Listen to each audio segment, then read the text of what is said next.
Magandang araw mga banateros at eto na, sariwang-sariwa, mainit na mainit pa ang usaping video na yan. Ano ba yung video na yan? Video ba ni Andrea yan? Ano yun bang video yung animal na yan?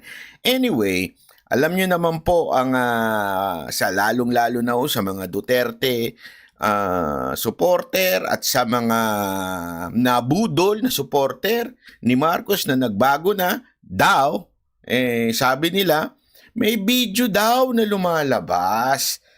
Meron daw bidyong kumakalat. Anak ng wedding. May nagsabi pang general. Sabi niya, napanood na ng mga general ang video. Anak ng tutsang kalabaw na hindot. Oo.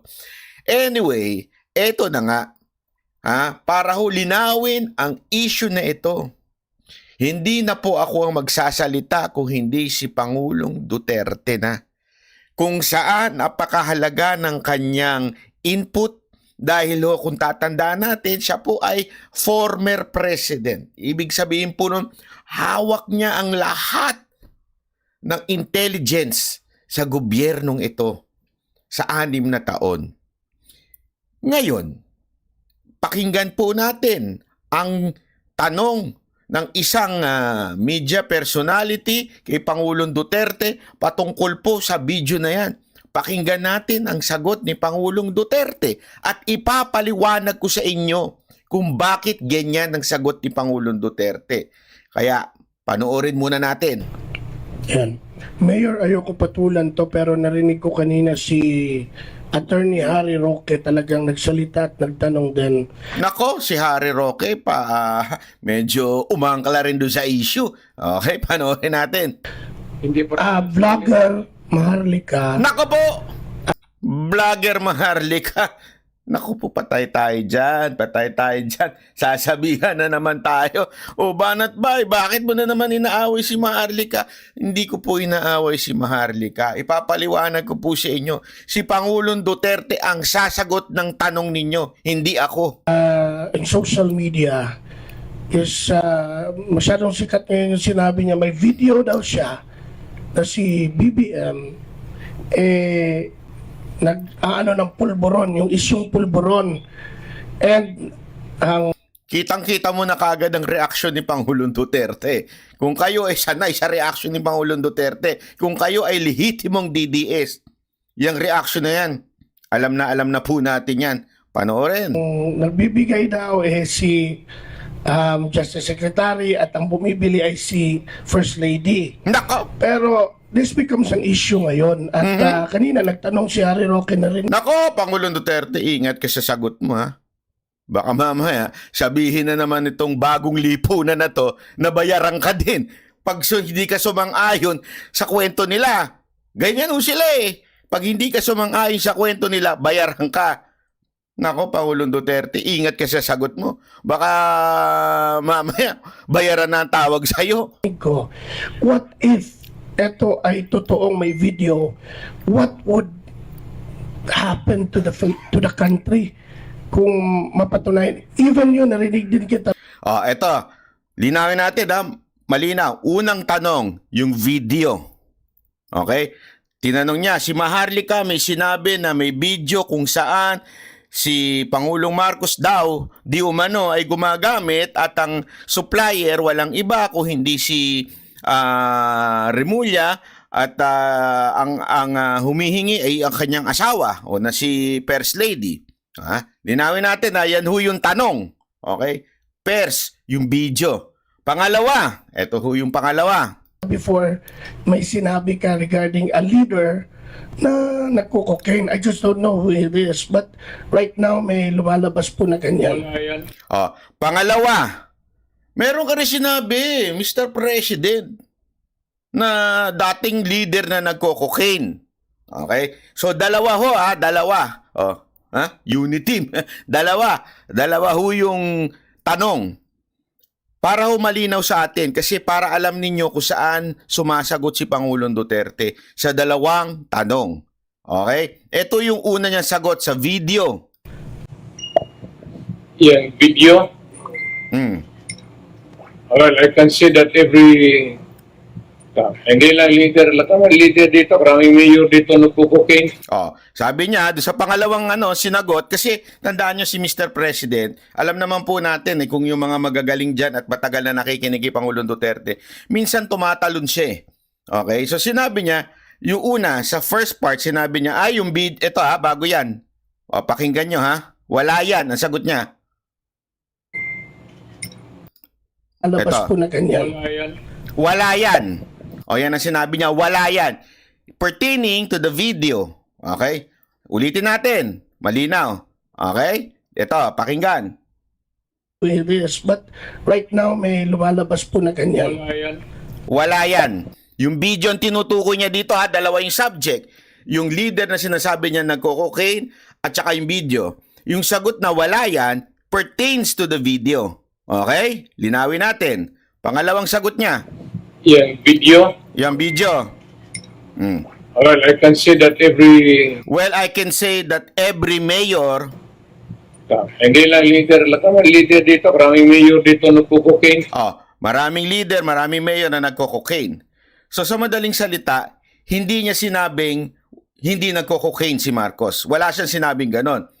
Hindi rin niya sinabing nagko-cocaine si Marcos. Linawin natin. Okay? Sinasabi niya, maraming leader na nagko-cocaine. Maraming kahit mayor nagko-cocaine. Ito yung kasunod.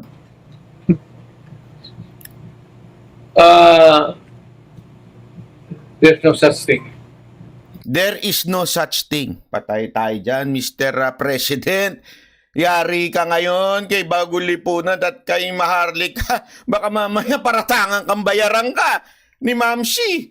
Nako po, patay tayo dyan. Kami hindi kami sumakay sa kwento. Kaming banateros. Ano sabi? Bayaran kami. Hindi kami bumabanat at hindi namin kinakarga yung mga expose nila. Ano sa amin? Sabi nila, bayaran kami. Si Bagong Lipunan na hindi ho si Maharlika. Si Bagong Lipunan at saka yung mga tatanga-tanga niya pong followers. Yun ang sabi, bayaran daw kami. Naku, Mr. President, paano yan? Hindi kayo sumakay sa kwento ni Bagong Lipunan na may video. Patay tayo dyan. Ibig sabihin, bayaran ka din, Mr. President. Kasi kung nandyan pa yan, matagal na lumabas yan. Yan ang sinasabi ko Kung nandyan pa yan, matagal nang lumabas yan. Alam mo, ganito lang yan. Nag-live ako kaganina habang nandyan tayo sa may Sapporo, umiinom-inom ng konti. Nag-live tayo dyan. Sabi ko, anak na lintik na video na yan, ayaw pang ilabas. Alam nyo kung bakit? Kung talagang may video, wala nang drama-drama. Kasi sabi ng iba, tatimingan yan. Anong tatimingan? This is a serious matter. If there is such thing as video ng presidenteng nagko-cocaine, if there is such thing as na bidyong ganyan, napaka-importante niyan sa ating bayan. Tapos bibitinin mo, tapos dadrama-drama pa. Pasensya na, pero lalong-lalo na si Bagong Lipunan, kini-clickbait niya pa, ito ang teaser sa video. May ganun pa siya, teaser sa video. Akala mo naman, yung pinakita niya, yung content niya, talagang yun yung talagang video. Hindi Yung pinakita niyang video, ay yung mga video na ni-expose na ni Jojo de Guzman. Sa madaling salita, nagre-recycle siya. Yan ang sinasabi kong tanso. Sa madaling salita, ampaw. Maliit ang utak, walang laman. Yan ang ibig kong sabihin ng tanso. Hindi yung tanso ka dahil lang ikaw ay follower ni Marcos, hindi lang ho yun. Marami hong dating follower ni Marcos, dating loyalista, na ngayon antay na pero tanso pa rin. Isa na si Bagong Lipunan dyan. Bakit kanyo? Walang laman ng utak, walang laman ng content kung hindi puro imbento, fake news, clickbait. Yan po yung sinasabi natin. Kaya nga ito si Pangulong Duterte, sinabi niya, there is no such thing. Kung meron yan, lumabas na yan. Yan din ho yung sinasabi ko noon. Yan ang unang point natin dito. Pangalawang point nito, maaaring hindi na alam ni Pangulong Duterte. So may chance pa doon sa mga nagsasabing may video. Ilabas na. Kasi ang tagal ang daming hanas. 'Di ba? Bakit hindi pa ilabas? Dahil ito importanteng malaman ng taong bayan. Huwag nang puro drama. Kasi kahit si Pangulong Duterte, sinasabi niya na there's no such thing. Kung meron niya, lumabas na yan. Tama, mali. Ako nagsabi, hindi ho. Si Pangulong Duterte. Wala yan. Okay? Kailangan pa bang ulit-ulitin yan? Wala yan. O i-rewind natin, buo. Para makita niyo yung konteksto ng kanyang sagot. Hindi po ako magsasalita all throughout until matapos siya. Panoorin. Narinig ko, what if ito ay totoong may video?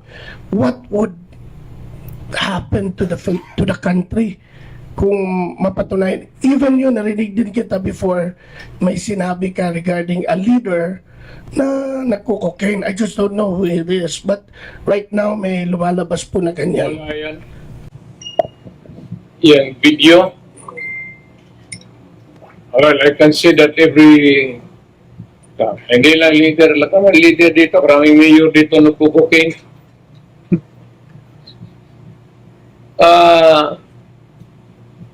There's no such thing. Kasi kung nandyan pa yan, matagal na lumabas yan. Wala yan. Paano ba yan? Sa madaling salita, ang ating Pangulo na ang nagsasabing wala yan. Kinakambihan niya ba si Marcos? Hindi ho. Doon lang siya sa totoo. Yan yung paulit-ulit nating sinasabi. Kaya ho kami, Banateros Brothers, lagi ko ho nga sinasabi yan kay Coach Oli, kay Boss Dada, huwag tayo mag-iimbento para lang magkaroon ng content. Para lang magkaroon ng viewers. Why? Credibility is more important than viewers, than content. Kailangan yung credibility mo. Paano ngayon niya? Sunog na naman. Yung mga nagsasabing may video. So don't tell me, ako ang may kasalanan nito. Don't tell me, binayaran ako para sabihin ito. Si Pangulong Duterte na nagsabi. Doon tayo sa totoo, mga kapatid, mga kababayan. Pare-pareho tayo ng nais mangyari. Pare-pareho tayong lumalaban para sa tunay na nakaayusan sa ating bayan. Pero wag ho tayong papasok sa fake news. Masisira ang entire community of vloggers because of some people na fake news lang ang alam, mag-imbento, ibase ang kanilang content sa bulong. Ewan ko, demonyo ba yung bumubulong sa inyo? Wag ganun. Dapat ang ating basihan ay yung tunay na nangyari. Merong talagang facts. Hindi yung sabi ni ganito, sabi ni Daga, sabi ni Aha, sabi ni ganyan. Anak ka ng tutsang kalabaw. Ano to? Showbiz? May blind item? Magpakatotoo tayo, mga kababayan. Huwag natin linlangin ang ating kababayan para sa sarili nating interes, para sa content, para sa views. Doon tayo sa totoo. Kasi naniniwala ako, panigan mo ang katotohanan and the truth will set us free. Diba? Pangawakan natin ang katotohanan. Kung talagang ang katotohanan ay eto, hawakan mo yan, darating ang panahon, tutulungan ka ng Diyos para ma-fulfill yung nais mo kasi katotohanan ang hinawakan mo. Hindi yung mag-iimbento ka kasi gusto mong may mangyari. Nag-iimbento ka dahil gusto mo makagante, gusto mo Hindi ganun ang tamang paraan. Pagpasensya nyo na ho. Pare-pareho tayo. Ito, dediretsuin ko na. Pare-pareho tayong gusto nating mapalitan na si Marcos. Kami nga hindi namin binoto eh. Hindi nga namin kinampanya. Ayaw nga namin yan. Kas kami pang gagawa nyo ng istorya na kesyo ganito. Hindi. Dahil kami sa totoo lang. Ayaw na namin yan, matagal na noon pa. Kayo naglagay dyan sa pwesto. Gusto namin mapalitan na. Pero sa tamang paraan. Ulitin ko, sa legal at tamang paraan. Bakit to? Panoorin nyo yung video ni Pangulong Duterte, itong interview nito. Tinanong siya patungkol sa mga sundalo, pati yung bulong-bulungan among the military. Alam nyo, sabi ko, iba talaga ang presidente natin. Yung presidente namin, mga lihitimong DDS, ano sabi niya? Sorry, pero ayaw niya ng revolusyon eh. Alinaw na sinabi niya doon. Panoorin nyo na lang. Ayaw niya ng madugong revolusyon. Ayaw, as a matter of fact, inalimbawa niya yung kay Cory, inalimbawa niya yung kay Erap. Ayaw niya. Sabi niya, let democracy works. Pairali natin ang demokrasya. Tamang paraan. Kaya kung lehitimo kang DDS, kung talagang tunay kang Duterte supporter, makikinig ka kay Pangulong Duterte. This time, kayong mga tansong hindi nakinig kay Pangulong Duterte, pwede ba this time makinig kayo kay Pangulong Duterte at hindi kung kani-kaninong vlogger? Makinig kayo. Yan ang problema sa inyo eh. Yung mga vlogger na pinakikinggan ninyo, binudol na nga kayo noong 2022. Eto na naman kayo, naniniwala na naman kayo. Binubudol lang kayo niyan. Para sa sariling interes. Kung talagang para sa bayan kayo, makinig kayo kay Pangulong Duterte. Pakinggan nyo yung interview. Nandyan yung paraan kung papaano maaayos ang bayan natin. Pakinggan natin. Mas maalam ho siya eh. Naging presidente ho siya. Alam niya kung papaano. Huwag tayong magpaskam na naman uli, magpabudol na naman doon sa mga influencer na mahilig gumawa ng kwento. To the point, kami pa na mga lehitimo. Ayaw namin kay Marcos until now, mula noon. Sila'y nagpasak dyan eh. Sila'y nag-promote dyan eh. Sila'y nangampanya dyan. Tapos paniniwalaan nyo ngayon. Tapos kami pa sasabihan yung bayad. Kami nga yung marunong makinig kay Pangulong Duterte. Nakinig kami. Kaya kami hindi sumuporta. Hanggang ngayon nakikinig kami. Ayan ang sabi ni Pangulo. Wala yan. Kulang na lang sabihin niya. Yung mga nagpapalabas niyan, fake news yan. Alam niyo kung gusto ninyong makita yung masasabi nating gustong mangyari ni Pangulong Duterte. Huwag kayo makinig sa akin. Huwag kayo makinig sa kahit sino mang vlogger. Tingnan ninyo ang galaw ni Senator Bongo. Until now, mula noon, si Senator Bongo ang talagang nakatabi kay Pangulong Duterte. Kung ano ang galaw ni Senator Bongo, yun ang sundan natin. Kasi nag-uusap yan until now.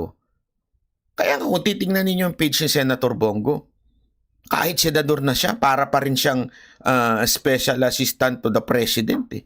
Ganun pa rin ang dating niya, nakikinig pa rin po siya kay Pangulong Duterte. Kadikit niya. So kung ano yung galawan ni Senator Bongo, yun dapat ang sinusundan natin. Kesa sa mga punyetang mga vlogger na walang alam kung hindi mambudol ng kapwa para sa sariling interes. Huwag ganun. Matuto na tayong makinig. Nananawagan ako sa mga nabudol. Nananawagan ako sa inyo. Nabudol na kayo nun. Kung talagang nagsisisi kayo sa nangyari noon, sa pinaniwalaan nyo noon, sa maling pagboto nyo noon, kung talagang nagsisisi na kayo, this time, learn to listen to Tatay Digong. Maraming salamat po. Ako po si Banat Bay.